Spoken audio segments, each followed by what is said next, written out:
Hi, Kevin from Darby Training Systems here. I'm going to be showing you the Core 4 lower body matrix brought to us by the Stretch to Win Institute.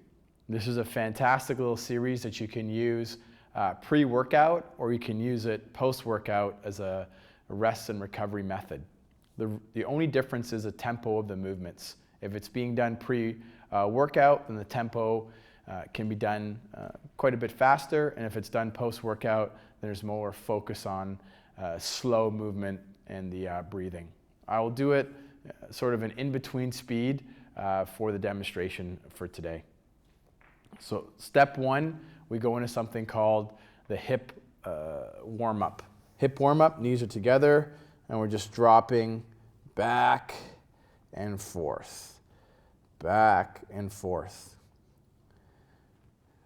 You just do this until tension's released. So when you push the hips to the left, you can look right over the right shoulder to increase the lengthening along the lateral line.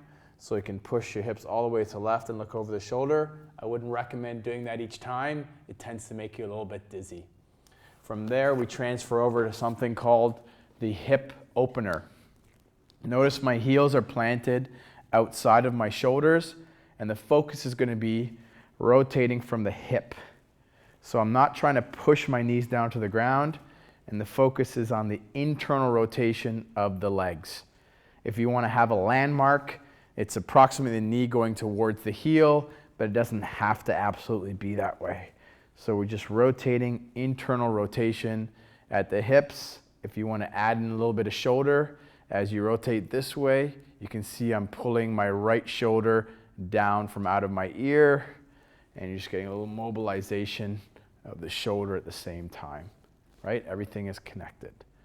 From here, we move into the hip flexor kneeling series. I recommend you double or even triple up the surface that you're going to be kneeling on.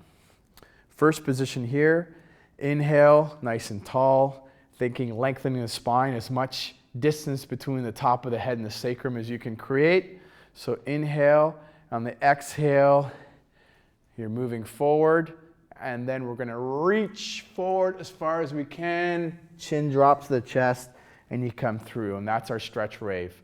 Again, nice and tall, and we rock forward. We feel the lengthening occurring here, and then reach forward, coming out of the stretch a different way than you went into it.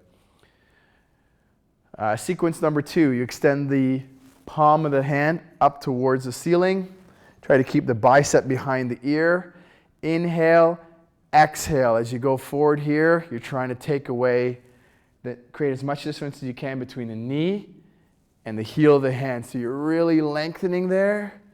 And then exhale and reaching all the way through. So inhale, create that lengthening. On the exhale, the lengthening continues, and then you're going to reach forward and wave out. Step number 3, same idea. Inhale, exhale, but this time when I drop into this position, I push my hip this way and reach forward. So again, I create that lengthening, a lateral shift, and I reach forward. And the final series, again, lengthening between the heel, the hand, and that knee as I drop down to the deepest position yet. And now in this position, I turn my chin and hand up towards the ceiling and reach through using the wave. So those are the 4 movements in the first sequence of the Core 4 lower body matrix brought to you by the Stretch to Win Institute. Remember, you got to be mobile to move.